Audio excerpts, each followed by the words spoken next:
Mirë se erdhët në Mashqip.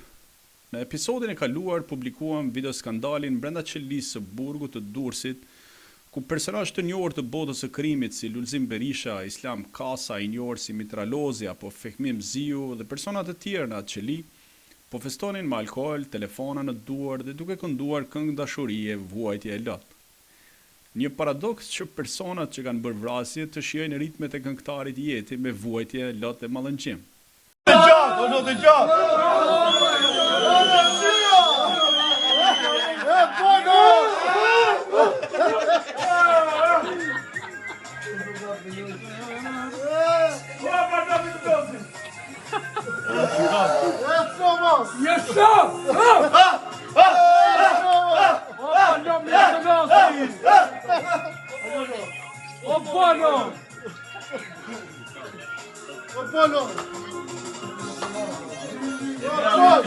Por kjo video solli edhe debate të mëdha në Shqipëri për kushtet e sigurisë në burgje dhe favorizimet ndaj personave me rrezikshmëri të lartë shoqërore. Shumë media u morën me këtë video, disa duke cituar e disa jo, që është publikuar në Mashqip. Por pavarësisht këtyre, ajo që është e sigurt është fakti se në drejtorinë e përgjithshme të burgjeve kjo video ka shkaktuar një tërmet të madh duke bërë që ky institucion të alarmohet duke ushtruar kontrolle të shumta e të befasishme në gjithë burgjet.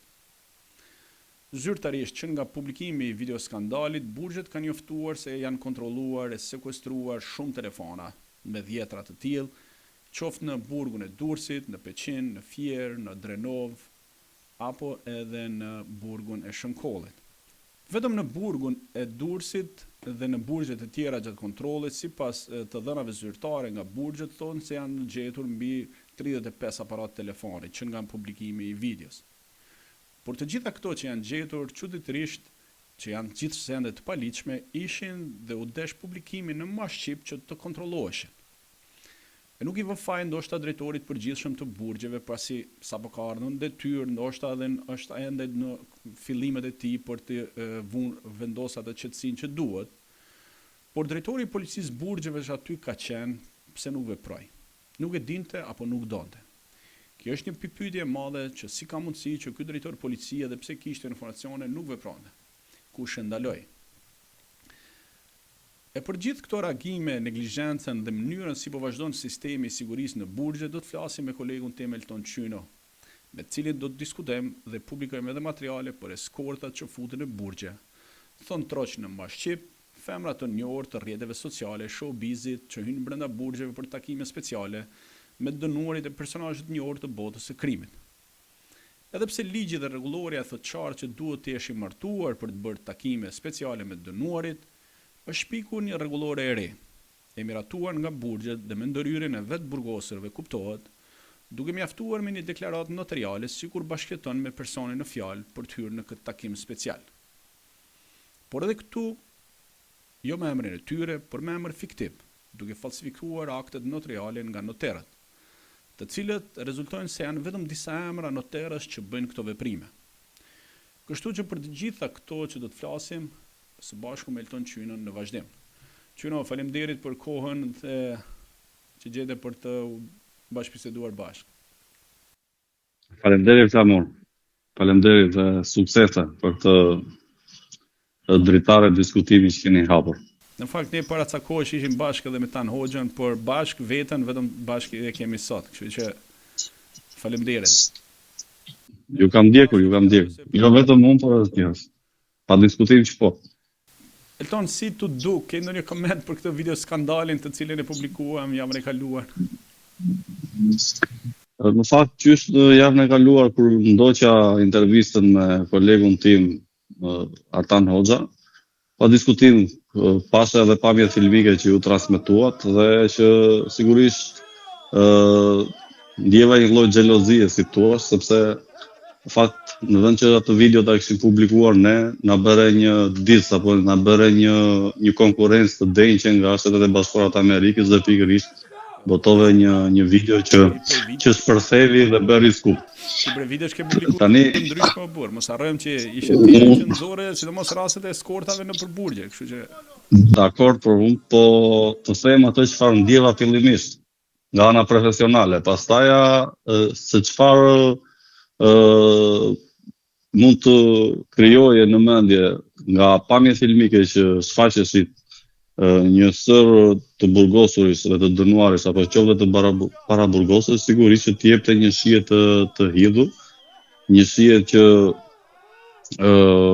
shumë njerëz mendojnë që futja në burg e personave mund të sjellë vuajtje, mund të sjellë kriza depresive, mund të sjellë privim të lirive, por që në fakt në atë video nuk kishte fare nga këto element, kishte një fest, kishte një situatë që të gjithë dyert e sistemit të brendshëm të burgjeve ishin të hapura, kishte një tallava me muzikë, siç ju e përmendët në parashtesën tuaj të këngëtarit Dursak Jeti, dhe njëkohësisht kishte një mungesë të madhe sepse mungonte mungesa e fishek zjarreve. Të kishte edhe fishek zjarre brenda atje, do të kishte akoma edhe më shumë vlerë ajo video.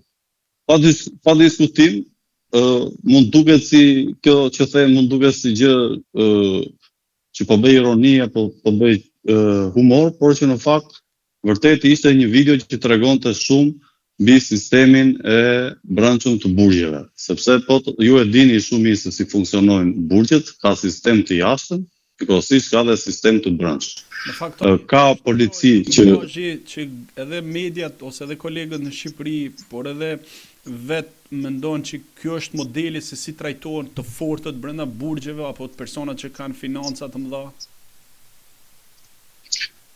Shiko, personat që kanë financa të mëdha rinë që të bëjnë burgun në kushte krejt optimale. Ata kujdesen që të mos i mungojë asgjë brenda atyre mureve ku ata kufizohen, dhe që këto kujdesje e kanë jo vetëm tek pjesa e komunikimit me persona jashtë, por edhe tek kujdesja për ushqimin, tek kujdesja tek higjiena, tek kujdesja tek marrëdhëniet me personat që mbajnë jashtë, dhe deri tek kujdesja tek individ saktuar brenda dhe jashtë burgut me qëllim për të mbarvajtur të gjitha punët e tyre që ata kanë lënë apo që kanë ndërprer që nga momenti i arrestimit. Telefonat së pari është mjeti kryesor që ata të koordinojnë dhe të orientojnë të gjitha urdhrat apo të gjitha planet që kanë jashtë. Dhe përmes një telefoni pa diskutim që arrin ta bëjnë fare lehtë të gjë dhe ta bëjnë në kohë reale dhe në kohën e duhur, si më thënë, sepse sot komunikimi është aja e gjithçkaje dhe në momentin kur ai komunikon drejt për drejt me individ saktuar nga jashtë burgut, sigurisht që të gjithë situatën e kap në kohë reale, të gjithë urdhrat i jep në kohë reale dhe të gjitha punës pa diskutim që mbarojnë në kohë reale. Dhe që e vetme gjë që atij mungon është vetëm fizikisht ndodhet në burg, por që në fakt jashtë burgut i kontrollon gjitha punët, qoftë familjare, qoftë të grupit, por qoftë edhe të rrethit shoqëror dhe të personave që ai ka në zotëri. Sigurisht që video dha shumë bujë këtu në Shqipëri, ishte skup, për hir të vërtetës, skup gazetaresk, ashtu siç e kemi studiu dhe në fakultet. Pa dyshim që solli mjaft reagime, jo vetëm që mori një përhapje shumë të madhe nga të gjithë televizionet, mediat e shkruara, mediat online, qoftë edhe faqet e këtyre TikTokut apo Facebookut, por që pa diskutim që ajo që ishte më e rëndësishme solli dhe reagim institucional. Të paktën sa kujtoj unë, të parë që reaguan ishte vetë drejtoria e përgjithshme e burgjeve. Më pas erdhi dhe reagimi i opozitës shqiptare. Në konferencë përshtypje transmetoi videon që juve transmetuat dhe që ishte pikërisht me referencën e gazetarit Tramur Veze për hir të së vërtetës.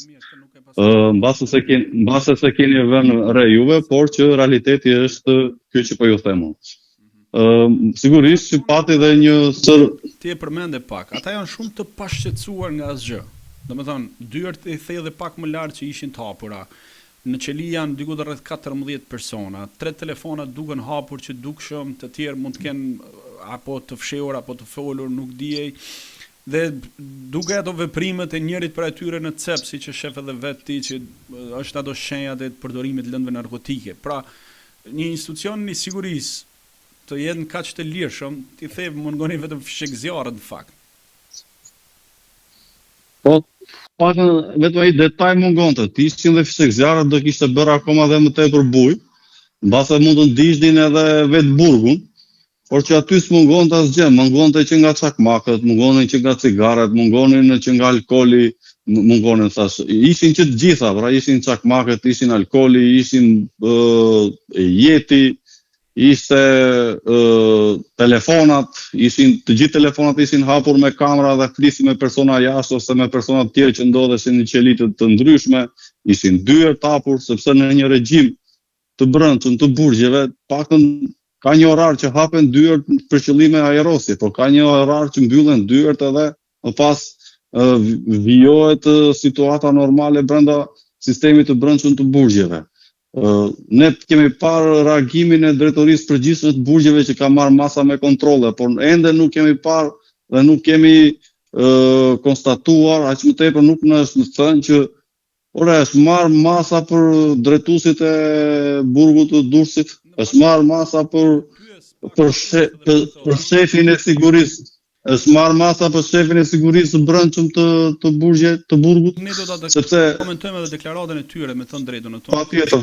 Po sepse të jemi sinqert, ata nuk është që kanë bërë në veprim, janë justifikuar me faktin që ish drejtori i cili ka qenë në kohën kur është bërë video në janar, është i arrestuar për një procedim tjetër për po themi për arratisin e Altin Dost.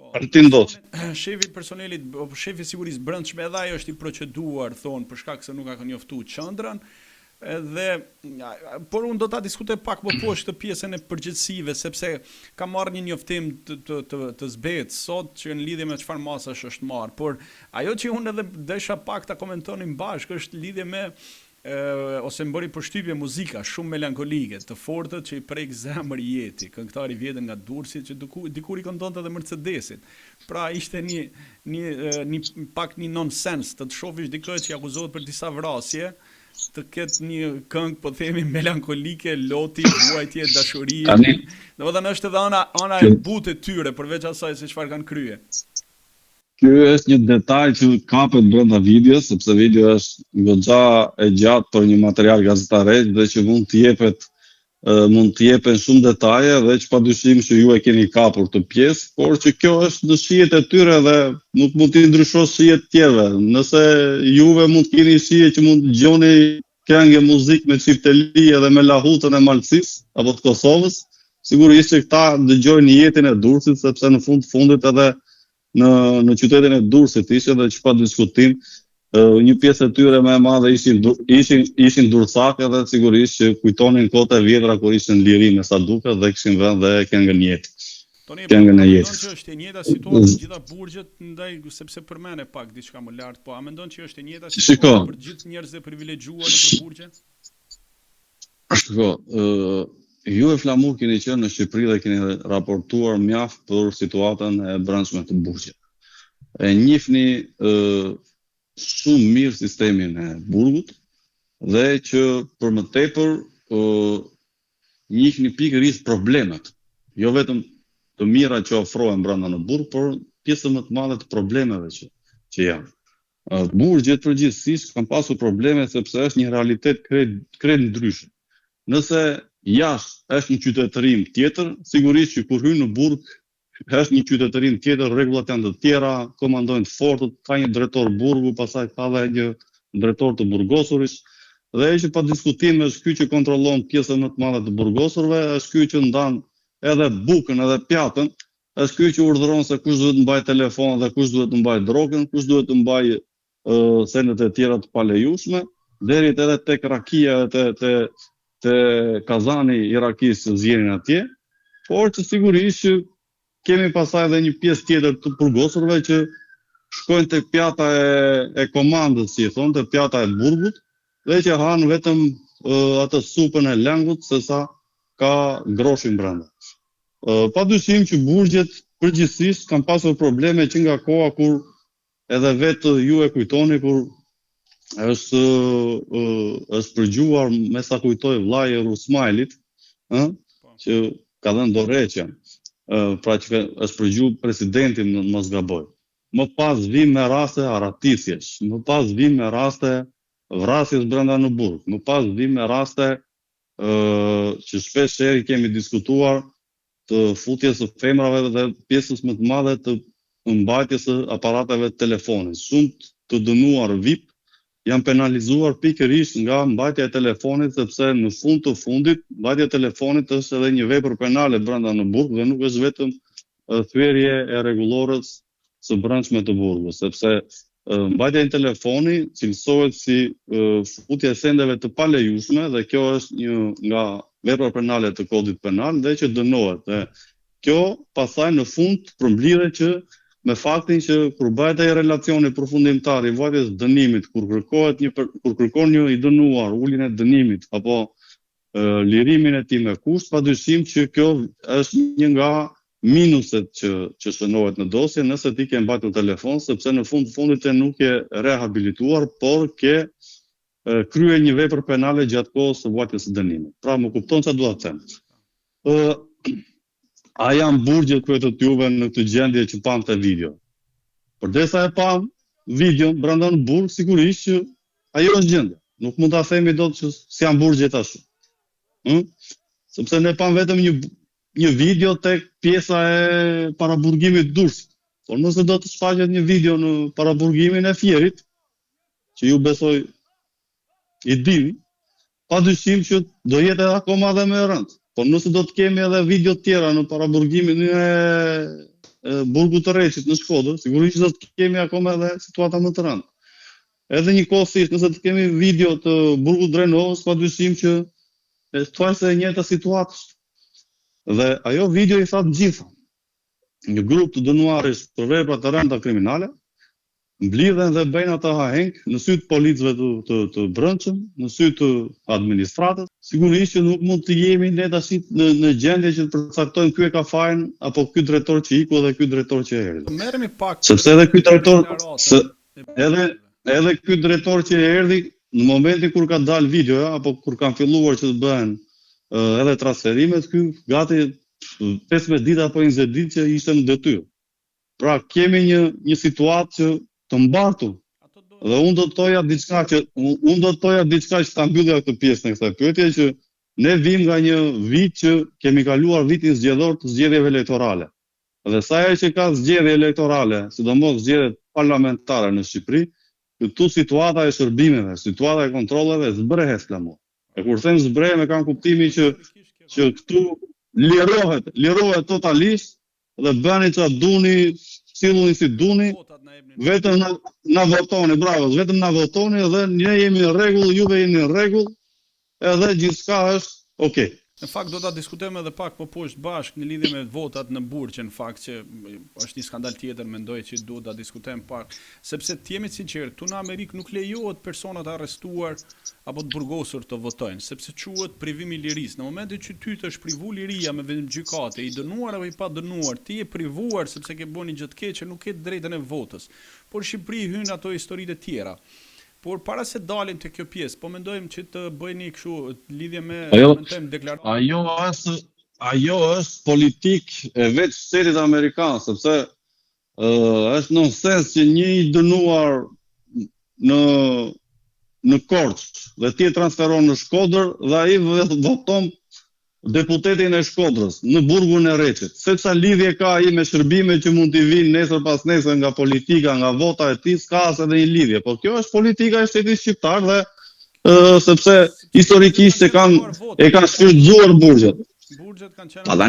Ju e dini shumë mirë që edhe PD-ja, edhe PS-ja kanë shfrytzuar të hambarën votash dhe e mbani mend që sa herë që kishte qoftë edhe zgjedhje lokale kur ishte pjesa e kodit elektoral ndryshe, 313 gjithmonë nxirrte deputet kandidatin e Partisë Demokratike në Tiranë, apo jo?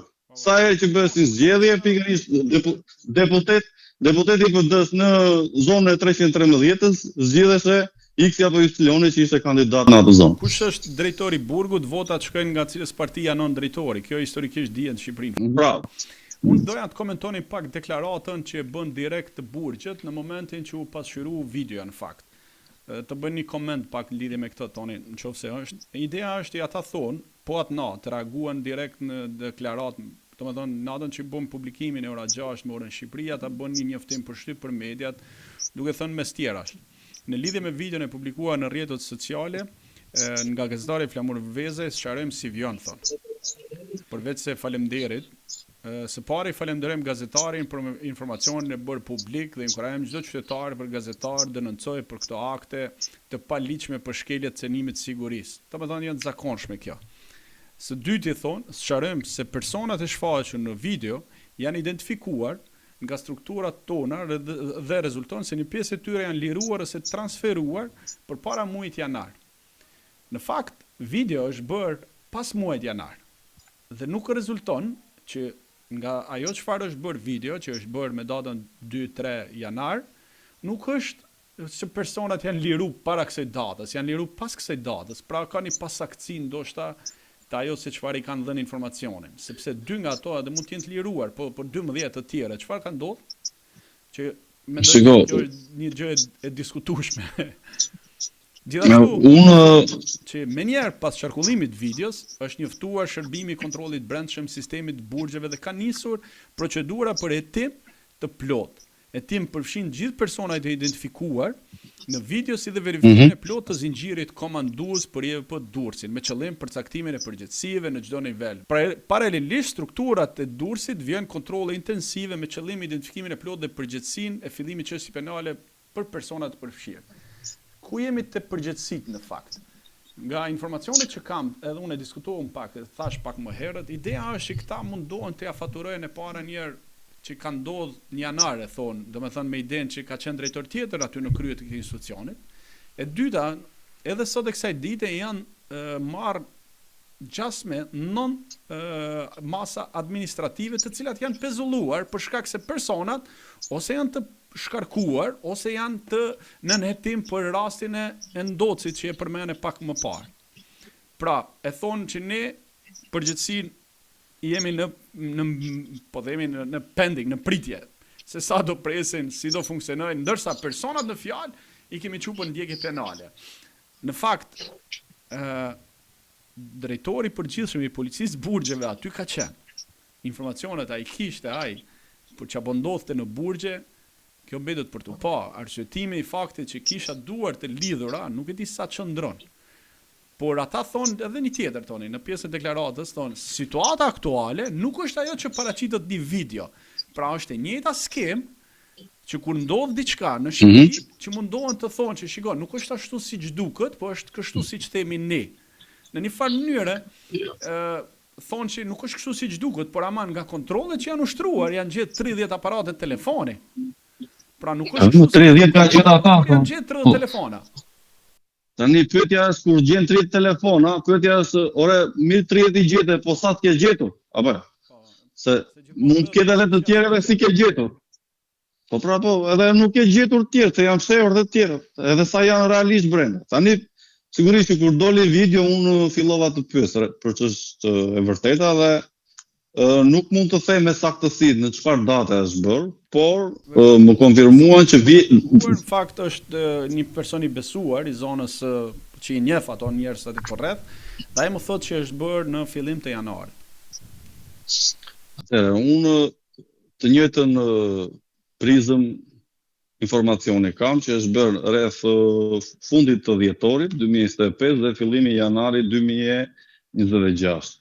Dhe është logjikisht është e vërtet ky informacion, sepse që nga momenti kur është aratisur Altin Doci, pra mes datës 13 apo 14 janar në mos gaboj, nga burgu i Durrësit, nga spitali, por që ai u transferua. Pra Altin Doci u aratis në 13 janar dhe që nga kjo datë e në vijim të gjithë elementet e krimit organizuar dhe të akuzuar për vrasje dhe për vepra penale të rënda si grupe strukturale kriminale, për qoftë edhe trafiku të lëndë narkotike, me urdhër të ministrit të drejtësisë asaj kohe Lamallarit, por edhe të ish drejtorit të përgjithshëm të burgjeve Zoti Qose, të gjithë ta persona janë transferuar në burgun e Peqinit edhe në burgun e Fierit.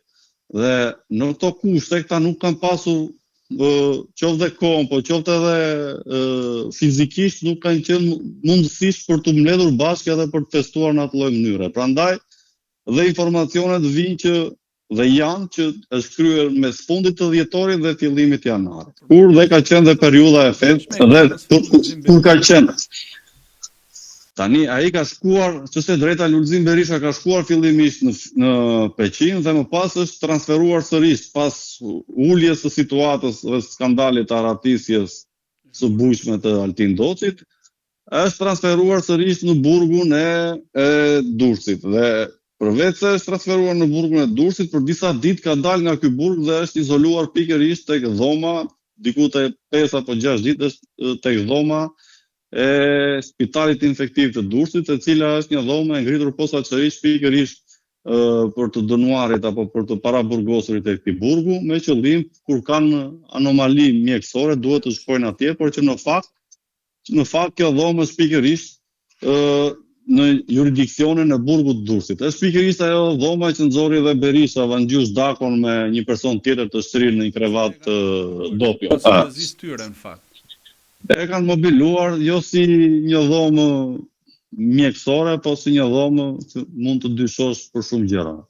Ajo është një dhomë gjumi, nuk është si një dhomë mjekësore. Me krevat dopjo. Është si një dhomë spitale. Bravo. Me krevat dopjo në spital, gjithë kemi shkuar në spitale, po krevate dopjo s'kemi parë ndonjëherë. Dhe duke qenë se është ngritur është dyshohet që të jetë filmuar në periudhën dhjetor-janar, kam shtypjen se është në një periudhë festas që është bërë dhe video më pas. Por që padyshim që atje 3 apo 4 persona janë me telefona, që të gjithë flasën, i kanë hapur dhe flasën e persona të tjerë jashtë ose brenda burgut, dhe që pakën të 3 këta persona minimalisht kanë kryer veprën penale të futjes sceneve të palejuara në ambientet e IEVP-ve, dhe që pa diskutim është vepër penale duhet të çohet materiali referues në prokurorinë e Durrësit me qëllim për të ndjekur penalisht.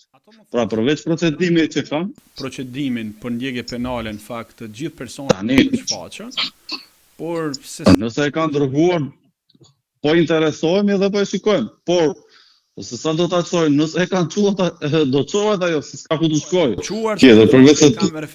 Kemi referuar në prokurorinë e Durrësit për ndjekje penale për të mbajtje të sendeve të paligjshme. Pa ajo që është e çuditshme është fakti që po atë natë u bën kontrolle në burgje dhe thanë u gjetën 3 telefona të cilët shfaqeshin në video. Në fakt, më mbrapa unë mësova që jo vetëm 3 telefona, por janë gjetë mbi 20 telefona po në atë institucion.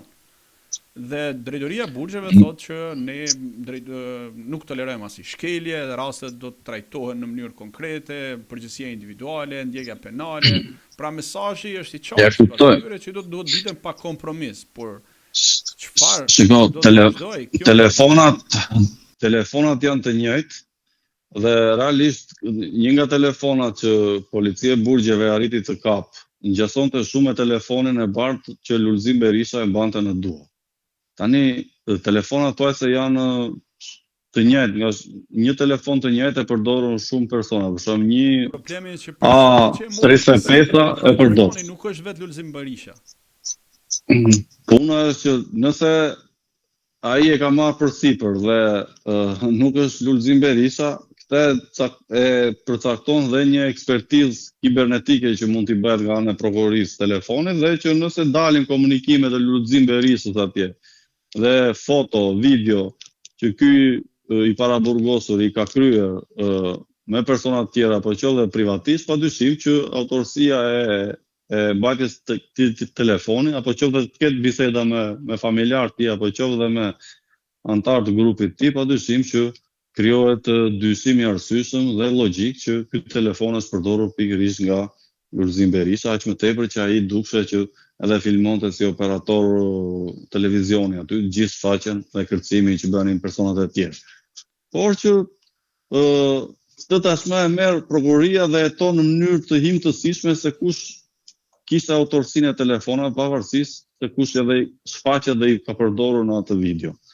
Por që ajo që është më e rëndësishme është nuk më intereson shumë mua si gazetar, se këta kishin telefona apo s'kishin. Se këta në fundit i është privuar liria dhe në pamundësi për të gjetur lidhjet e tyre jashtë, padyshim duke shfrytzuar të çarrat e sistemit, këto arnet që nuk janë qepur mirë të sistemit, padyshim që arrin dhe të krijojnë kushte dhe komoditetet e vetë. Problemi është që këta masa morën nga këta që i lanë. Ato do të A u procedua pikërisht ndonjë nga inspektorët e policisë së brendshme të burgjeve që patrollon ato korridoret e gjata të burgut, që i ka dëgjuar, i ka parë ta individ, sepse nuk e ka raportuar ngjarjen? E para, e dyta, shefi i sektorit të sigurisë brenda në burg, a është proceduar, a është shuar për ndjekje penale? Shefi i policisë së burgut që ka përgjegjësinë totale të pjesë sigurisë dhe të futjes së aparateve të telefonit, a është proceduar, dhe pastaj vim pas të drejtori, por në djenin time një pjesë e këtyre personave, sidomos drejtori, është arrestuar që nga koha e aratisjes së Altin Docit dhe që këtu shfaqsohen edhe me të drejtë drejtoria e përgjithshme e burgjeve që masat janë marrë që nga koha kur është kryer video, sepse një pjesë e personave që realisht përkojnë edhe me kohën kur është filmuar videoja, faktikisht janë proceduar për çështjen e aratisjes. Por që kjo nuk thotë që e procedove për aratisjen e Altin Docit dhe nuk mund ta procedosh për të pjesën tjetër të situatës brenda në burg. Zyrtarisht thonë që janë në proces hetimi non antar ose non pjesëtar të këtij institucioni. Por se si do përfundoj funi, ta shohim, do ta ndjekim në vazhdimsi. Por ajo që është po themi edhe alarmante, më thonë që kanë vazhdu kontrollet e vazhdueshme, thuhet se çdo ditë që pas publikimit të kësaj videos, më kanë shkruar edhe njerëz pafundësisht edhe nga brenda burgjeve që thonë që na prishje punë, më kanë shkruar edhe njerëz të cilët na thonë na rritet çmimet për futjen e telefoneve, që duket që janë mesazhe ose komente nga persona të cilët janë në burgje, sepse nga mënyra se si të thonë dhe ku nuk është që identifikohen, por ato e thonë që na rrit çmimet, po ka pas edhe nga ato qyna që thonë është thjesht një show kontrollet që bëhen dhe nuk ka ndryshuar asgjë. Si mendon, a ka ndikuar kjo video të realisht diçka në marrjen e masave të ndryshme brenda këtyre institucioneve? Sigurisht, unë realisht mendoj që ka ndikuar, përdesa dhe vetë drejtoria e përgjithshme e burgjeve reagovi dhe pranoi këtë skandal, padyshim që këtu ka filluar reagimi. Sigurisht që në momentin që është njohur me gjithë përmbajtjen e videos, kanë filluar dhe ato tentativat për të gjetur telefona pikërisht në shumë burgje të vendit, jo vetëm në burgun e Durrësit. Aq më tepër që një pjesë e këtyre personazheve që ju i keni shfaqur në video kanë filluar të transferohen edhe nga paraburgimi i Durrësit dhe në burgje të tjera me qëllim për të mos i lënë asnjë mundësi për të kapur telefona apo qoftë edhe për të krijuar situata komoditeti për veten e vet. Padyshim që kontrolla janë kryer në Reç, janë kryer në Lezhë, janë kryer në Drenov, janë kryer në Bradashesh të Elbasanit dhe në shumë burgje të tjera. Dhe që në Fushkruj hedhura thonë edhe në Tiranë, disa i kanë hedhur jashtë. Shikoj, në momentin kur hyn grupi operacional i burgjeve, padyshim që ata e shikojnë nga dritaret, sepse janë kati 3, kati 4 dhe ata shikojnë nga dritaret e sipërme poshtë, dhe ata tashmë e kuptojnë se për çfarë kanë ardhur ata. Dhe pjesën më të madhe i hedhën, i flakën për të hequr këtë përgjegjësinë penale me prokurorin.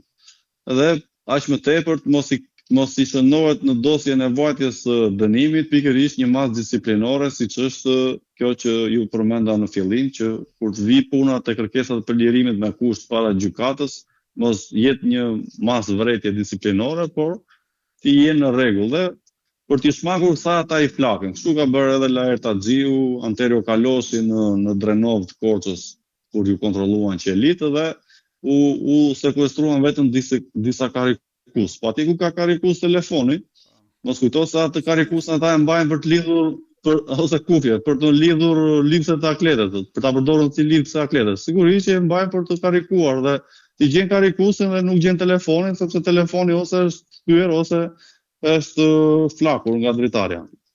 Apo i është dhënë një personi tjetër për të hequr përgjegjësinë.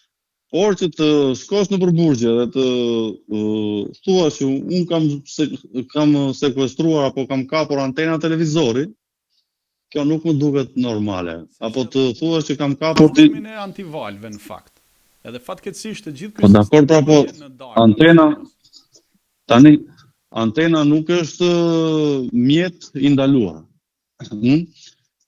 Para, të shkosh në burgun e telefonave. Të gjithë burgjet janë pajisur, por ata kanë kapur në rreç kanë kapur antena televizori.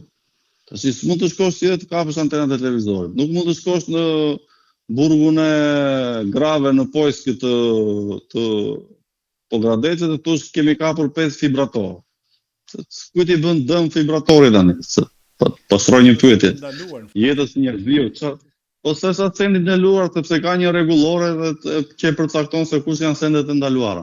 Pra sekuestrohen dhe nxirren jashtë lugë. I ke para ato lugët, ato fotot me lugë, domethënë edhe pirunj me ngjyrë floriri, domethënë. Tani mos kesh as lugë për të ngrënë, kjo më duket shumë e tepër. Prandaj që me të drejtë ata që të kanë shkruar ty që të thonë, "Ore na ke prishur shumë punë", e kanë edhe një farë të drejtë se pas publikimit të asaj video, jo vetëm telefonat që po shkon policia dhe operacionale dhe po shkon gjithë dysheket e gjithë ato krevatët dhe frigoriferët, po tashmë po merren edhe lugët, pra po teprohet në një farë mënyrë apo them, sepse lugët e pirujnë të paktën ne kemi hyrë në përburgje në rastet e këtyre bajrameve këtyre dhe i kemi parë që kanë pasur edhe lugë edhe pirujnë metalik. Sigurisht që kemi pas edhe raste ku kanë përdorur të dënuarit të pirunj dhe lugë kështu kallçuku.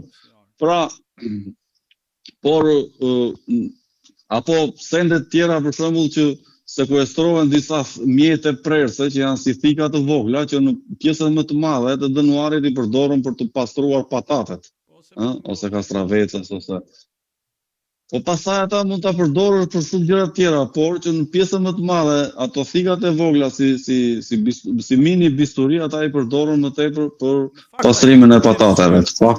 Ajo që bie në sy është edhe se drejtori policisë së burgjeve, Paulin Rajta, vazhdon detyrë edhe pse në kohën e tij, bashkë me drejtorin Qosi, të gjithë këto janë futur brenda dhe ai çuditërisht nuk kishte dieni, as drejtuesi i SHGB-s së burgjeve, as shefi i policisë gjithë burgjeve, dhe thonë që nuk lëviz për shkak të njojeve dhe lidhjeve me ish ministrin e drejtësisë dhe ish drejtues të burgjeve apo edhe me mbështetës politik, deri edhe te personi non grata që është Aqif Rakipi. Pra ky drejtor aty ishte. Mirë po themi që drejtori i përgjithshëm i burgjeve erdhi tani, po ky aty ka qenë. Si ka mundësi? Sigurisht që aty ka qenë dhe në base do të vazhdoj të jetoj dhe të jetoj dhe të drejtoj shumë në sistemin e policisë së burgjeve, por që më mirë se që njeh policia e burgjeve sistemin e brendshëm të burgut, nuk ka as edhe një strukturë tjetër që ta njohë. Nuk e njeh as drejtori i përgjithshëm i burgjeve situatën brenda aty, nuk e njeh as ministri i drejtësisë.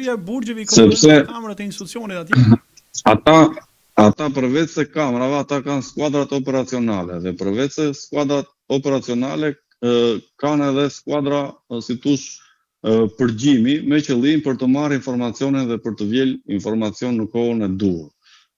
Aq më tepër që kur një strukturë kontrollon gjithçka, është e njëjta strukturë që lejon gjithçka. Sigurisht ku ndrejt një përfitimi monetar apo ku ndrejt një favori tjetër, padyshim që kjo strukturë që e kontrollon sigurinë, kjo dhe e lejon. Dhe që padyshim që ju thoni vazhdon të qëndrojë në punë. Ai përdesa e kanë emëruar dhe përdesa e lejojnë, sigurisht që do vazhdoj të qëndrojë, pavarësisht situatës së rëndë që ka përfshirë sistemin e burgjeve, dhe që kur transmetuat ju këtë, di që më tha njëri, tha që problemi më i madh thotë që më përpara mbanin të fortit telefona apo senet pa lejueshme. Pra, njiheshin kush ishin fortit në burg dhe mbanin se kishin mundësi, kishin lidhje. Sot në burg ka dhe ai që dikur ne i jepnin tha të pastronte dhomën, pra. Ne i jepim një paketë tha për të na pastruar dhomën, sot ai të vjen në dhomë dhe të hyn me telefon brenda në burg. Pra, është liberalizuar aq shumë sa po çdo kush që paguan dhe është bërë liberalizim tani. Në fund të muajit ço taksën edhe mbaj telefonin. Toni, a mendon që ka dhe politizimi e mërimeve në këto pozicione, si drejtor, shef policie, shef sektori, thuaj se të gjithë, fatkeqësisht, 70% e tyre janë militant partive të cilat janë emëruar aty. Sidomos kemi rastin konkret që është kryetari i Partisë Socialiste në një qark dhe është shef policie dhe drejtor burgu. Pra, vetëm në burgun ose po themi t'i kthehemi edhe aspektit të votave, që e përmene pak më lart. Në burgun e Peshkut, vetëm sa jetojmë në 560 vota. Jetojmë në Shqipëri dhe mos ta jap përgjigjen unë, po jetojmë në Shqipëri dhe mos prit ti që tashi këtu është kulmi i konkurrencës, kulmi i leadershipit dhe bëhen ca konkurse dhe fiton ai që di më shumë. Jo, flamur. Fiton ai që mbledh më shumë vota, fiton ai që ka më shumë lidhje politike dhe fiton ai për qenë drejtor burgu apo për qenë shefi i policisë së burgut, X apo Y, që është pjesë e shtabeve elektorale të partisë në pushtet. Dhe këtë harroje ti është më se e vërtet, mos u mundo të bësh narrativa të tjera, sepse çdo narrativ dhe çdo klauzol që ti nxjerr është e gabuar. Nuk jemi në Amerikë këtu ne që thuhet vjet ky se ka këtë CV dhe ka kaq eksperiencë në sistemin. Jo, flamur. Duhet të jesh edhe te shtabi elektoral, përveç se jesh te shtabi burgjor. Duhet të jesh në darkë te shtabi elektoral. Edhe komisioner, edhe numërues në KZAZ e në të gjitha. Dhe përveç kësaj duhet të kesh edhe listën se sa vota ke sjell ti për partinë në fund. Dhe kjo është më se vërtet, prandaj që mos u përpiq të më thuash, po ta them kështu si në formë për të bërë debat, që thua që administrata është politizuar. Tu gjithçka është politizuar. Mos priti të burgjet, se jo, në mënyrën se ti thua është administrata e politizuar, prandaj ndodhin të skandale. Administrata gjithmonë ka qenë e politizuar. Edhe në kohën kur ishte në qeverisje Berisha, burgjet dihet kush i kishte. Tashmë është rënduar më shumë. Dikur i kishte edhe ca kohë LSI-ja, apo i harrova. Jo, se u bën ca vite LSI ku drejtori fitonte votat. Po ideja është në burgun e Peqinit. Ti u bëre ca vite vota Sara Mi. U bëre ca vite që ke ikur edhe duket sikur i ke harruar, por në fakt realitetin ti e ke lënë është ashtu siç e ke lënë ti. Nuk ka ndryshuar asgjë vëllai, vetëm thjesht ica emra, versa emra të tjerë dhe forma, mënyra, veprimi dhe trajtimi është njësoj. Është njësoj. A kush ndikoi për t'i marrë? Po sigurisht kush ndikoi për t'i marrë? Se ju mendoni se gjithë të dënuarit e burgut të Peqinit njihnin personalisht Sara Milën apo qoftë edhe platformën e saj politike për të aderuar në Partinë Socialiste apo për të sjellë ndryshime? Padyshim që jo. Sepse nuk janë të gjithë të dënuarit apo të paraburgosurit në burgun e Peqinit jenë nga Elbasani, nga Peqini apo nga Qark. 560 vota në pak. Ju e thatë pak më përpara që në burgun, në zonën ku ndodhet burgu 313, ishte drejtori i Partisë Demokratike. Dhe sa herë që bëheshin zgjedhjet pikërisht në atë zonë fitonte kandidati i Partisë Demokratike me vota bindshëm të thella në brenda burgut, dhe që ai kandidat që kandidonte në atë zonë, shkonte kapte drejtorin e burgut dhe drejtori i burgut bënte që të gjithë restoran e mëngjesit, po ta them troc, dhe jepte direktiva se kush do të votonte dhe kjo do të votonte në datën 11 maj të vitit 2025. Dhe që fakti që Sara Mila ndoshta ka lobuar më tepër pikërisht drejtori i burgut të Peqinit dhe padyshim që arriti të marrë edhe 500 kusur vota që morët jo. Ja, kjo është zgjidhja, se nuk ka ndonjë ekuacion tjetër që hyri Saramile në burg dhe bëri fushat, apo i premtovi të burgosëve liri më të shpejtë, apo i mbushi mendjen që do i shtroj rrugët, do i sjell ujin, do i çojnë dritat, apo apo sa të dalin ata nga burgu ti marrë o ti fus në punë. Jo, ja kjo është formula. Kush lobon më shumë të drejtori i burgut, ai arrin që të lobojë edhe te personat e tjerë që vuajnë dënimet apo që janë para burgosëve dhe padyshim votojnë. Që për mua kjo është absolutisht e gabuar dhe që pavarësisht e drejta e votës, pavarësisht e drejta e votës është një nga drejtat themelore të njeriut, në Shqipëri abuzohet në këtë pjesë, që është e drejta. Abuzohet shumë keq. Sepse nuk lihet qoftë i dënuari, qoftë i paraburgosur, dënohet sipas vullnetit të tij, por ai taksi, si thua, i vije taks, ti do votosh të në këtë datë. E ju kujtohet rasti me qëse jemi të votat e Saramiles, ju kujtohet rasti i zotërisë së Partisë Socialiste në burgun e Rogozhinës, në Rogozhinë. Kryetari i Bashkisë së Rogozhinës fitoi me votat, zgjedhjet lokale, po flas, fitoi me votat e 19 të dënuarve në burgun e Rogozhinës, që të 19 të dënuarit nuk ishin as nga Rogozhina, ata votonin një kryetar bashkie të një qyteti tjetër, ndërkohë që vetë jetonin në Lushnjë apo në Fier, por dënimin po e vuan në Rogozhinë. Pra ky është sistemi, dhe sistemi është i gabuar, është lëmsh, është katraur, por që në Shqipëri vlen në kohën dhe ditën e caktuar, vlen dhe prodhon vota.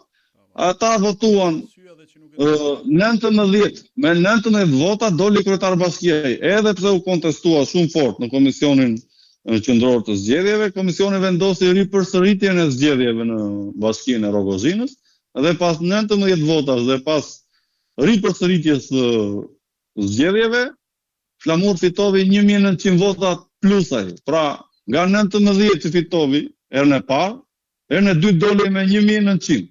Pra u rit aq shumë sa u bën pismak.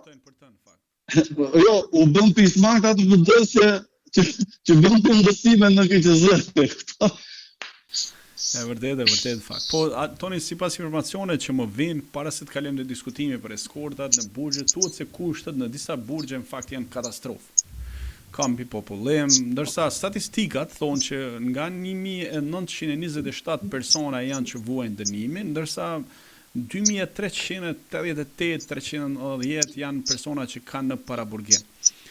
Ndërsa sa i përket tarifave që futen nëpër burgje, edhe mesazhe pafundësisht ka marrë që pas publikimit të kësaj, ku thonë që për çdo telefon që hyn në burg paguhet nga 2 deri 4000 euro. Varet nga siguria e burgjeve. Gjithashtu thonë që vetë komanda e burgut, grupi i gatshëm apo shefat e burgut, i vendosin këto telefonata, i fusin brenda këto telefonata kundrejt detyrimeve, pagesave në bashkëpunim me drejtorin. Gjithashtu ne e theksuam edhe pak më lart që bllokuesit e valve dhe internetit në shumicën e rasteve nuk funksionojnë qëllimisht, sepse i bëjnë me dije, po themi, në farë mënyre. Edhe bllokuesit e valve të telefonave. Ndërsa sa i përket lëndëve narkotike që fatkeqësisht kanë filluar në një pikë, po themi, ndryshe nga herë tjera është shtuar tash doza ose janë shtruar përdorimi i tyre, thonë që në për 1 gram heroina, po kokainë që futet në burg, kokainë është nga 15 deri 20 karta telefoni, kabine që janë nga 1000 lekë karta.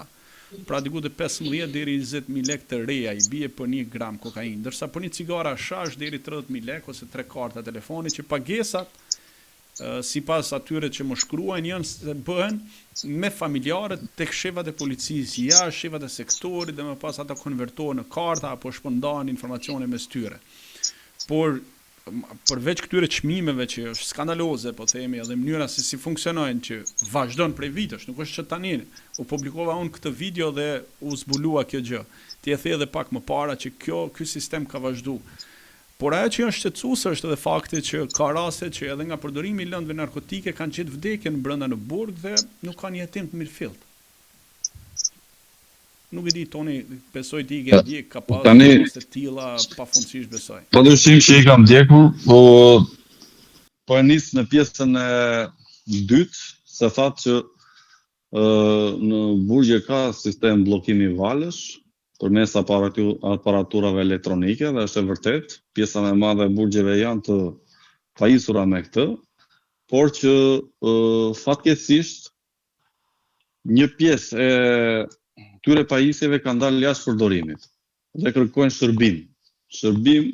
Shërbimi zakonisht në Shqipëri në pjesën më të madhe kryhet përmes tenderave. Që të kryesh tender duhet të kesh edhe buxhete financiare.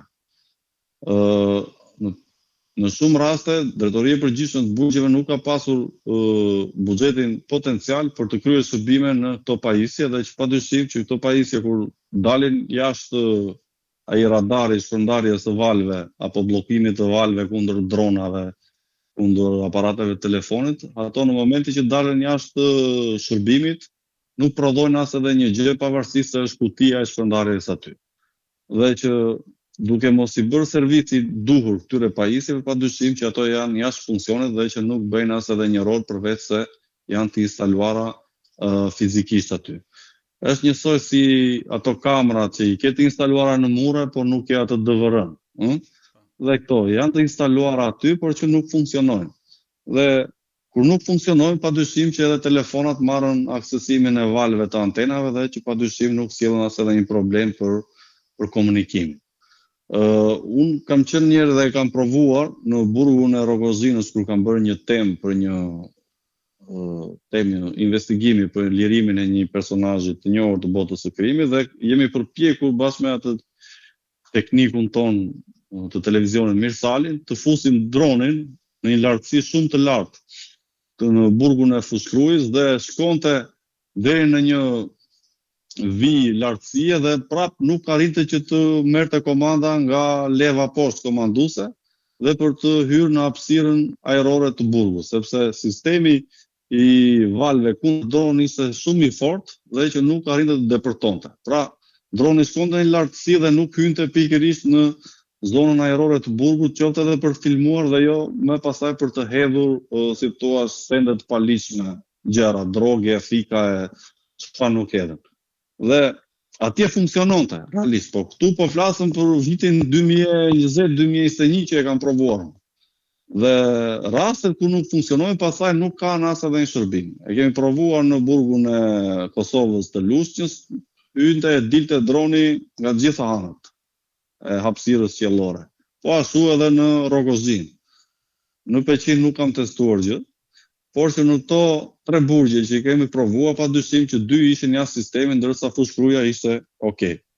Pastaj pjesa tjetër se si hyn telefonat, unë pak a shumë ta thash në fillim që telefonat është komandanti të burgosurve që bën listën se kush duhet të mbajë telefonin dhe është ai që mbledh edhe vlerat monetare dhe më pas dorëzohen pikërisht nga njerëz jashtë burgut pikërisht tek njeriu i caktuar me qëllim që pikërisht njerëzit që ruajnë sigurinë e burgut janë ata njerëz që pikërisht thyen sigurinë e burgut dhe më pas i fusin këto telefona. Por telefona janë gjysma e së keqes, për ishte të vërtetës, pasi kur futen telefona, futen edhe armë. Kjo është gjëja dhe sendi më i jashtëzakonshëm që mund të hyjë në burg. Pra të futësh armën në burg, është si të thuash të hedhësh bombën atomike atje dhe ta mbash aty dhe vetëm prit kur të plasi pastaj. Dova të gjej online, toni nuk më del në asnjë burg të Evropës që ka ndodhur vrasje nga brenda burgut me armë. Pra, që një burgosur vret dikë brenda burgut me armë zjarri, nuk më rezulton në asnjë vend të Evropës që ka ndodhur gjë e tillë. Jemi kampion, më duket, në Shqipëri. Ne jemi të vjetër në të profesionet dhe vetëm po t'i thrasëm kujtesës, padyshim që na sjell kujtesa raste kur nga jashtë burgut janë vrarë brenda në burg, siç është rasti 313-s që u godit me snajper, njëkohësisht është dhe rasti i Vaçarit, në mos gaboj, që prapë u godit me snajper, por që nuk u arrit të vërtet. Ndërsa nga brenda dhe brenda dhomës, sepse personi ka qenë brenda dhomës, Sokol Mjaca e ka pas në dhomë atë, një dhomë gjitur, në të njëjtin sektor dhe ekzekutoi atje. Pra kjo ka qenë te rënd, pavarësisht se administrata në atë kohë u përpoq që ta mbyllte dhe ta ashtu, sepse kanë për çështje vërteta i kanë gjitha mjetet e komunikimit për ta zbehur një skandal, dhe që ai skandal u zbeh dhe ngeli vetëm te Stokholmiaca dhe nuk u zgjerua më tepër edhe nga hetimi që ka kryer prokuroria e Elbasanit, por që kjo futja e armëve është absolutisht futja e bombës bërthamore brenda në burg, dhe që sjell, në mos e sjell sot, dije që tragjedin ka për ta sjellur 1 muaj apo 2 muaj pas. Sepse e njëjta gjë ndodhi edhe me rastin e, në mos gaboj, rasti 2014-ës apo 2011-ës në burgun e Drenovës, kur Admir Tafili me Franë në atë nga ura vajgurore, si e kishte ai Franë Marashi, ata qyqishin si shkojnë në mend, ata ishin me Kalashnikov, bravo, dhe kishin dhe njerëz jashtë me mitralos lehtë. Pra ata atyre syqyr që nuk i shkoi mendja që të vrisnin gjithë administratën e burgut Drenovës dhe t'i futeshin edhe gjithë hasmeve që kishin krijuar brenda në burgun e Drenovës. Pra, kishin një potencial aq të madh luftarak, sa mund merrni peng të gjithë administratën e brendshme të burgut, dhe që në fund mund të vinin edhe kushteve të shtetit, qeverisë shqiptare për të zgjidhur situatën e tyre. Por që e zgjidhen paksisht dhe e zgjidhen, do thoya unë trimërisht, se për hir të së vërtetës mbajtën një qëndrim pavarësisht asaj që ndodhi dhe banë ratisin dhe ikin ca në Greqi dhe ca ju drejtuan Tiranës, Fran Marasi dhe Admir Tafili, në mos gaboj, mbajtën për hir të vërtetës qëndrim dinjitos edhe në momentin kur janë arrestuar në zonën e Prenjasit, që u dorëzuan dhe që bën deklaratën që në këtë veprim e kryen vetëm me qëllim për të rihapur dosjet tona penale, pasi jemi dënuar në mënyrë të gabuar dhe në mënyrë krejt antikushtetuese. Pra, e sollën aratisjen, futjen e armëve, e sollën si një gest proteste dhe jo si një gest si thua për të bërë keq njeriu. Se po të kishin mundësi për të bërë keq njeriu, e kishin bërë ata. I kishin futur që në fillim edhe kishin mbaruar. Ata ishin duke ikur, që është e vërteta atëherë, po ata kanë qenë duke ikur, por kur janë arrestuar kanë qenë pikërisht në kazermat e vjetra të Hekurudhës në Fier, në Prenjas, po. Ishte frika dhe po si ekzekutonin, bile kërkuan një negocim atëherë që të mos të dorëzohen, si mos të vriteshin. Po. Po t'i kthehemi toni takimeve speciale që bën në burgje. Pra takimet mes burgosurit dhe bashkëshortës apo bashkëtuesës, që zhvillohet në një dhomë të veçantë me qëndrim deri në 5 orë. Në fakt, ligji ka ndryshuar dhe besoj unë me ndërhyrjen e deputetëve të cilët i kanë përdorur të burgosurit për ta ndryshuar këtë rregullore, ku e kanë përfshi edhe të bashkëtuesen. Nuk ka qenë vetëm bashkëshortja, dhe kanë bërë tani që me një deklaratë notariale të përfshihet edhe bashkëtuesja. Në fakt, këto dhomat në burgje janë kthyr si hotele me 5 hyje nga investimet që kanë bërë, po këta të fortë. Në fakt, dhe sipas ligjit, këto takime u takojnë vetëm bashkëshortëve ose atyre që janë në certifikat martese dhe bashkëtuesve. Në emër të kësaj të fundit, në fakt, ka kohë që po abuzoj shumë në Shqipëri toni. Besoj e ke ndjeni që si bën me këto modelin e kësaj deklaratave notariale, pasi të jemi sinqert, në bashkëpunim me noterët, të cilat kundrejt pagesave lëshojnë deklarata bashkëtese, po ndryshojnë edhe emrat. Pra jo me emrin e vërtet, por me emër të familjarit, duke fut në burg dhe vajzat të njohura të rrjeteve sociale, showbizit e vendeve të ndryshme. Kuptohet kundrejt pagesave që variojnë tek shefat e personelit burgjeve dhe drejtoria nga 500 deri 1000 euro për raste që hynë. Dhe unë kam marrë shumë denoncime, në fakt kam marrë edhe foto, kam marrë edhe video, por një nga këto raste ti ke denoncuar në rastin e Drenovës toni. Si është ta historia me Larta Gjiut pak a shumë dhe këtë historinë e noterëve që kanë shpikur? Përpara se të tregoj historinë e Drenovës, po them diçka lidhur me rregulloren, sepse rregulloria ka ndryshuar për shkak sepse në vetë shoqërinë shqiptare ka hyrë një nocion i ri që është bashkëtesa, një nocion shoqëror. Pra kishin fejesën, kishin martesën, por nuk e kishin pjesën, nuk e njihnin pjesën e basketesës. Dhe pikërisht me basketesën, që në këtë moment u fillua që të abuzohej, sepse me basketesë nuk kuptonte që një person i lidhur jashtë kohës kur personi është arrestuar me një femër tjetër e cila mjafton të ketë një deklaratë notariale të certifikuar të noteri që ka basketuar me Flamurin, Artanin apo X-in, që është i dënuar apo i paraburgosur, ka të drejtën për të depërtuar brenda në ambientet e burgut dhe për të marrë takime speciale pikërisht me individin konkret që ajo e ka deklaruar në këtë basketesë.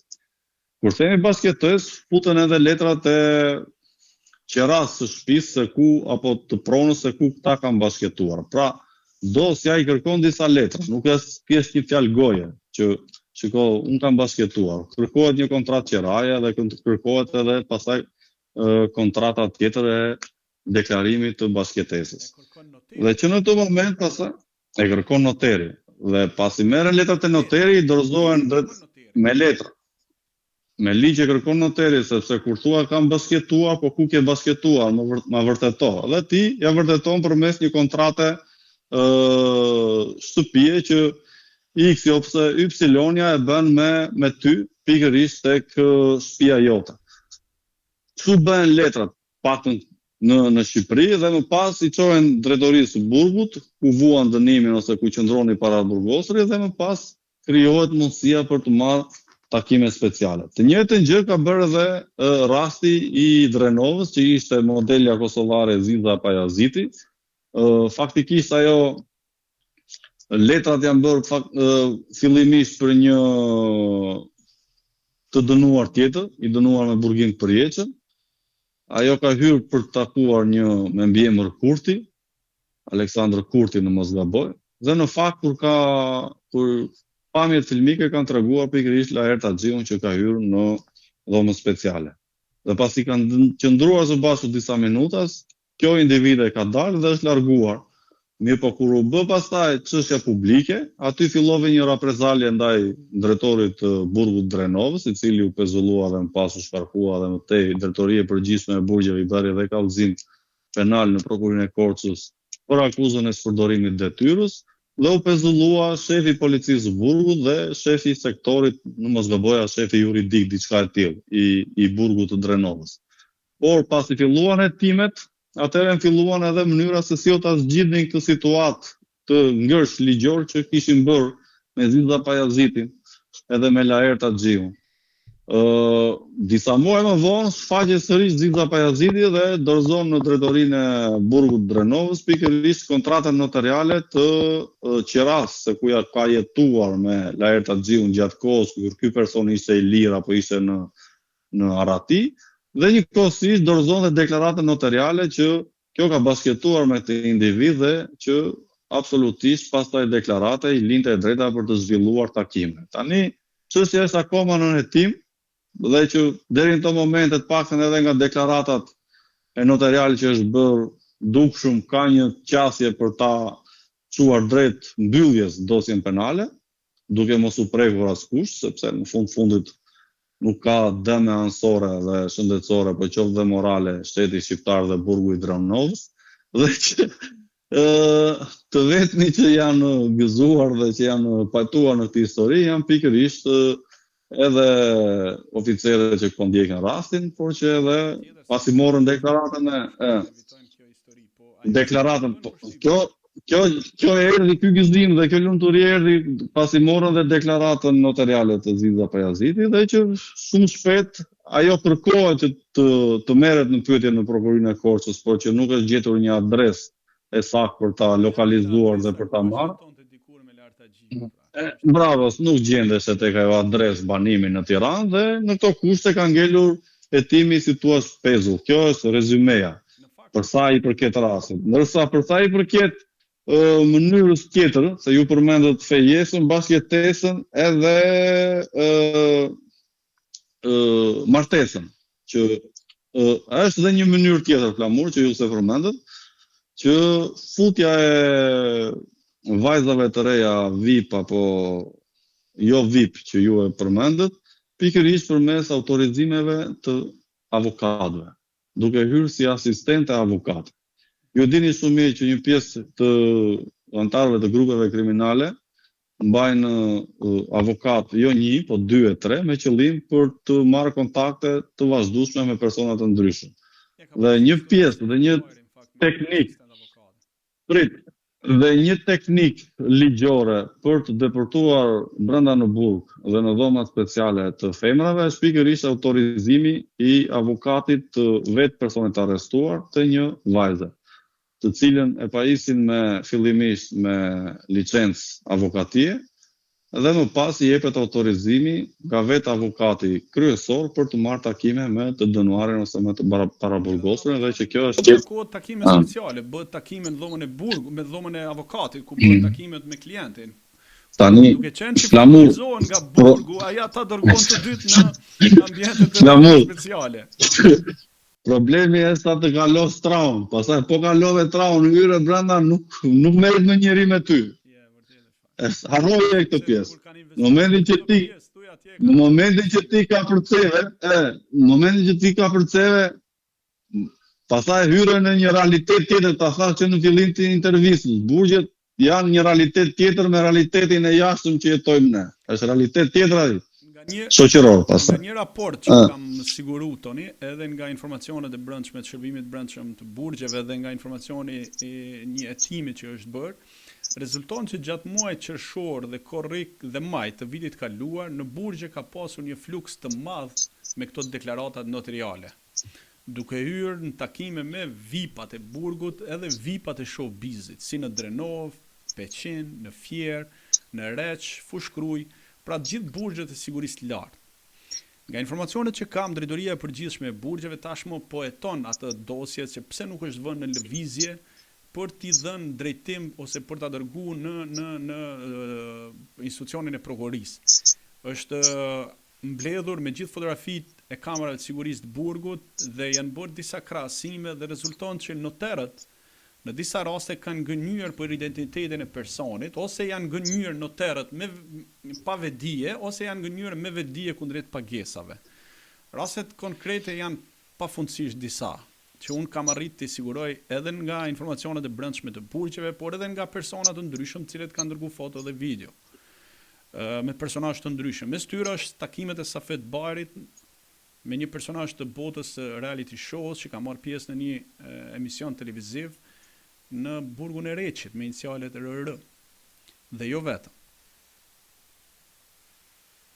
Nuk e di që në ti rastet e tjera, unë do t'i përmend pak a shumë, por rastin për shembull të Ramazan Raja, takohet në burg me një vajzë e cila ka pas ose ka marrë pjesë në evente bukurie me inicialet FH. Dhe është e njohur në rrjetet sociale, por për arsye etike nuk do t'i bëj publike emrat e vajzave të gjitha të plota. Dhe janë njerëz që kanë njohje, po themi, ose rrjeteve sociale i gulmojnë me mijëra ndjekës, me mbi 100.000 ndjekës, 200.000 ndjekës. Kishte rastin e Gazmend Brakës, i njohur si Gaxhaj. Ka pas takime në dhoma me takime speciale me vajzat showbizit, me persona që njihen me iniciale GL apo me një tjetër me JK, që në rrjetet sociale kanë mbi 220.000 ndjekës. Dhe të gjithë janë bërë me këto modelin e kontratave apo edhe me psikologe personale. Kam marrë informacione nga materialet që janë Redian Raja, ka gjithashtu takime speciale me modelet të njohur të rrjeteve sociale, me inicialet SB apo IA. I arrestuar i bandës Çopajve, Petrit Lakatoshi, alias Petrit Sulemani, thuhet se ka pas takime dhe speciale me një me inicialet EDH, që ka mbi 500.000 ndjekës në rrjetet sociale. Artur Axhi Osmani është renditur po ashtu në këtë raport ku thuhet që ka qenë i arrestuar ose është arrestuar si pjesë e grupit me Ndragetën për palase, grupet strukturar kriminale që është në paraburgim. Ka pas takime në raport e SHKB-s tonë me person me inicialet I dhe G. Apo dhe Leonard Duka në burgun e Peqinit, që sipas informacione, edhe pse është personazh që është në paraburgim dhe nuk lejohet takime, po themi, speciale për shkak se quhesh në paraburgim, ka pas takime me personazhe të ndryshëm të rrjeteve sociale dhe të disa personazheve të ardhur nga Kosova dhe nga Maqedonia. Pra, të cilat frekuentojnë rregullisht burgjet, sidomos në burgun e Peqinit, që kohët e fundit dhe ti e ke ngritë si shqetësim që ka pas raste që po hyn edhe vajza të eskorta të njohur të cilët ushtrojnë prostitucion në Shqipëri, eskorta latine. Nuk e di, keni pas informacion, ka dhëna nga këto tani, pak a shumë unë i përmena disa nga ato që dukeshin në raportin e brendshëm, të cilët realisht po verifikohen edhe ato notariale të dorëzuara, sepse dyshohet që edhe notarët kanë falsifikuar, duke i dhënë identitet tjetër personave të cilët janë dërguar në për këto ambiente për të kryer takime speciale. Dhe realisht unë e vendosur që ti nxjerr videot. Jo, ti shumë mirë bëre, sepse në fund të fundit disa janë video dhe të rënda, po themi, edhe në ato se çfarë duken dhe çfarë bëjnë brenda ambienteve të burgut që vetë i kanë filmuar, e keqja është që vetë i kanë filmuar dhe vetë i kanë shpërndar pastaj. Nuk është problemi që vetëm kanë hyrë dhe atë video o flamo ndryshëm, por kanë pas edhe telefonin me vete. Por e të kuptoj shumë mirë që veti kanë filmuar, veti kanë shpërndar, sepse dhe atë video që publikove ti, nuk e bëre ti atë, nuk ishte ti atje që e bëre, e bën ata dhe e shpërndan, e të erdhi ty pasaj. Nuk ka sens që ta bëj një gazetar atë, sigurisht që ta bëjnë ta që hynë, ose ata që janë brenda. Se s'ka sens kush ta bëj tjetër atë. Por ju përmendet një sër rastës dhe që unë jam më së i bindur që ka një vërtetësi atje të plot, se kush hyn edhe kush del, dhe pjesa më e madhe e skemës që përdore për të hyrë këto vajza të showbizit është pikërisht pjesa e basketesës. Duke përdorur kontratat notariale të basketesës, apo teknika të tjera si psikologe personale apo dentiste personale, ose asistent avokate. Madje ka dhe të dënuar që nuk pranojnë që të qefen nga, apo të ruhen nga berberi i burgut, por të marrin berberen ose berberin personal që kanë pasur jashtë dhe ta fusin në burg. Mos i theni emrat, sepse ne të dy i dim shumë mirë. Mos i theni emrat. Dhe prandaj ta kujtova. Prandaj ta kujtova. Është nuk dua të rroj, po themi jetën e këtyre vajzave të cilët për mënyra të ndryshme kanë futet ty dhe po i ruajnë. Dakor, atje shkon dhe hyn berberi ose berberia personale brenda në burg për ta qetur dhe për ta ruar, ndërsa ti vjetën më bën listë mua dhe më thua shiko se ka hyrë kjo, ka hyrë ajo. Ti shumë mirë ke bërë sepse ke mbledhur informacione për të bërë këtë diskutim. Por që rasti duhet diskutuar në makro dhe duhet zgjeruar. Nëse ne t'i denoncojmë të gjëra, në fund do të ketë një reagim, do të ketë një marrje masash, një analizë të hollë, një të hollësishme, një ndalim të këtyre gjërave apo jo. Se nëse këtu po hyn shoqet të dashurat, basketuesit, okay, mo hajde se po i pranojmë këto pjesë dhe të bëhet çfarë të bëhet. Por këtu problemi shtrohet se këtu po hyn një fenomen i ri tashmë. Këtu nuk po hyn shoqet të dashurat, ish të dashurat dhe sendet e tjera. Këtu po vinë dhe po hyn nga Kolumbia, po hyn nga Venezuela, po hyn kinezë aty, duke të qenë se janë të lidhura me këto agjensit online të prostitucionit, dhe shkohen dhe bëhet dhurat, merret eskorta dhe bëhet dhurat pikërisht për një X paraburgosur dhe X të dënuar në Filanburg. Dhe kjo është një problem që tashmë nuk është më një situash, një nevojë personale e një individi, por tashmë kjo është kthyer në biznes.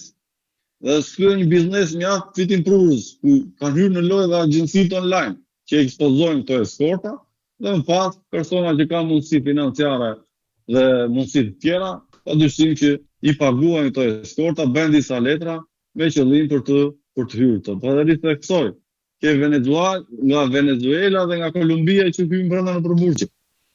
Dhe askush nuk ka marrë masa për t'i ndaluar. Dakor, pra, po ne nuk po themi pse e bëjnë ta. Ne po themi problemi është sistemi. Unë kam pas Në momentin që sistemi e ka hapur, unë po them, në momentin që sistemi se nuk du të bëj kritikë as për të drejtor, as për drejtorin qifi, por sistemi nëse e lejon që të ngrenë trarin dhe të vijë nga Venezuela dhe të hyjë si bashkëjetuse tek ti si një i dënuar, atëherë ca presëm neve dhe diskutojmë që pas e shkuar një shqiptare tek një shqiptar tjetër. Ty po kjo po të kthehet biznes, të po them, po të kthehet një nga bizneset më të impruesa. Edhe statistikat rezultojnë sipas edhe ankesave dhe verifikimeve që po bëhen, ideja që po favorizohen vetëm disa individ të fortë për të bërë këto takimet speciale që duhet, ndërsa ata të tjerë të cilët nuk janë po themi në nivelin e të fortëve apo personazhe të njohur ose nuk kanë edhe aspekt financiar, nuk kanë mundësi, nuk po i vjen radha asnjëherë të bëj takim me rregull siç i takon me gruan për shembull. Dhe në raste të tjera por ndodh edhe që po futen në emër të personit tjetër, duke qenë që brenda muajit për shembull ka të drejtën e takimit një herë, takim special, që po bëjnë emrat personave të tjerë dhe po futen po përsërit të njëjtat persona. Dhe kjo nuk e di a do të frenohet nga burgjet, sepse kur arrin të bëhet deri në këtë farforme, sepse unë nuk kam asgjë personale se cili prej tyre e ka çefin e saj dhe të bëj çfarë doje. Problemi është që po thyet një sistem. Sistemi është thyer në momentin që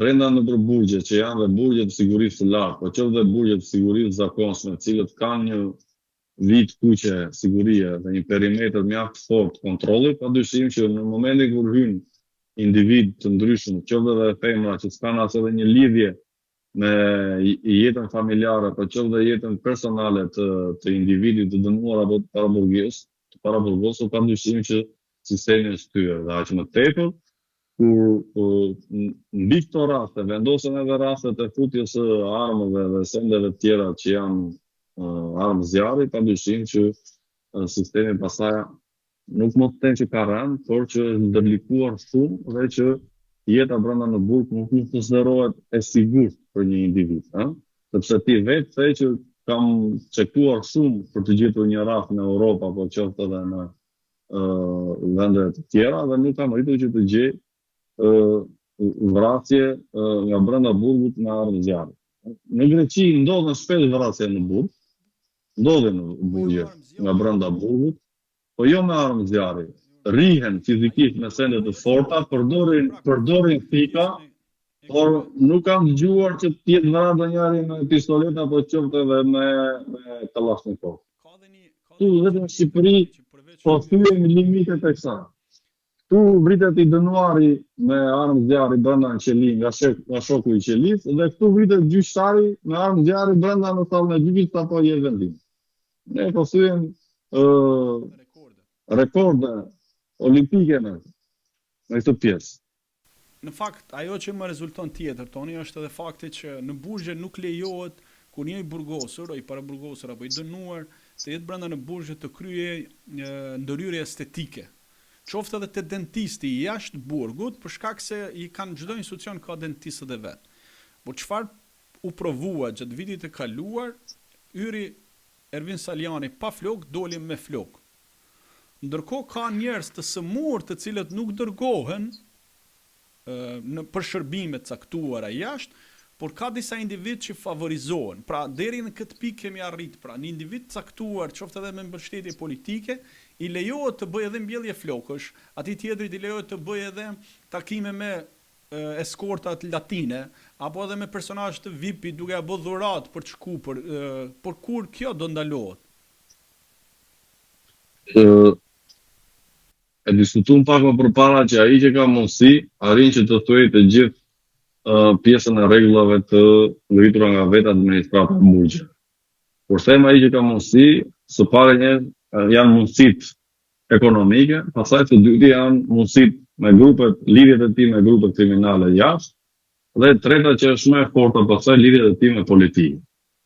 Dhe rasti që u përmendi, po dyshim që vinte nga një parti e fortë politike, Ervin Saliani, nga partia pozitare demokratike, dhe që u dënua pikërisht për një vepër cilën ai asnjë nuk e ka pranuar dhe që ka pretenduar që është një vepër që nuk ekziston, siç ishte kallëzimi i rrenjtë, apo për rastin e denoncimit të Geron dhe Xhafit. Rasti konkret Problemi është Rasti konkret, që i bëhet individëve të caktuar. favorizimi, Debatet e favorizimet i bëhen, fazën në brenda gjykatave. Këta janë nonsens se po cilat pra, aty kanë qenë. tani, rasti konkret, ti e përmende Saljanin nga njëra anë, unë po të kujtoj rastin e Ilir Meçës. Pra, nëse Saljani të hyri në burg, mire bukur, të doli akoma dhe më bukur, të doli dhe më flok. Përsa kjo, rastin e Ilir Meçës që mi që e morën në burg dhe e shkullën me gjithë se dili edhe futën brenda, por që nga në tjetër, e keni parë, besoj, gjendjen e ish-presidentit të Republikës Shqipërisë, në çfarë gjendje është ajo, gjithë e kanë komentuar dhe vetë ju besoj e keni ngjerë një shije në momentet e para ku e keni parë, dhe që atje ku do rregulloria zbatohet mirë në atë kapzikun e burgut, atje ku do pasaj, jo që nuk zbatohet, por akoma lejohet që të abuzohet në atë rregullore dhe të shkelet kjo rregullore, duke krijuar kushte dhe optimale dhe artificat që arrin që këta individ të marrën lej, të krihen, të vishen, Kemi edhe rastin tjetër, Otoni, që të dalen nga burgu të shkonin për dentistë dhe të mbjellën flok, dhe që ja ku jemi, do të thënë në një situatë që kush shihet në syrin, do të thoya kush shihet në syrin e nënës dhe kush shihet në syrin e njerëzit, që janë dy koncepte të ndryshme pavarësisht se mënyra propaganda që bëhet sikur jo që të dy po i shohin një lloj, por në realitet shihen të dy krejt ndryshme. Elton Qyno, faleminderit. Dhe para se ta mbyll, në fakt, dua të theksoj se videot e filmuara brenda burgut dhe jashtë tij, apo fotot jashtë tij dhe fotot e këtyre personazheve, në fakt kam vendosur mos t'i publikoj, që thash edhe pak më lart, për shkak të përmbajtjes së rëndë të momenteve intime, sepse i kanë filmuar edhe vet ata.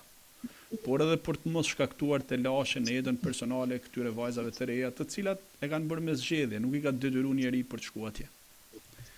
Kështu që Elton Qyno, faleminderit, si gjithmonë kënaqësi të bisedoj me ty dhe uroj që burgjet marrin masat, penalizojnë jo vetëm ata që e favorizojnë, por edhe ata vetë abuzuesit me ligjin dhe këto çara që kanë gjetë. Faleminderit aty këtu. Miq, këtu erdhi fundi edhe këtij episodi. Falenderoj Elton Qynon për kohën dhe ju falenderoj të gjithëve ju që keni bërë subscribe, komentoni dhe dërgoni pyetje. Ju lutem edhe ju që nuk keni bërë subscribe kanalin të bëni për të marrë informacionet të plota. Episodet e Mashqip me flamur vezaj tashmë i gjeni edhe në Spotify, Apple Store dhe në gjithë platformat online. Mos harroni gjithashtu të lexoni mashqip.com për lajmet e fundit nga SBA-ja, Shqipëria, Kosova dhe diaspora. Deri në episodin e radhës, mirëmbëjtje dhe faleminderit.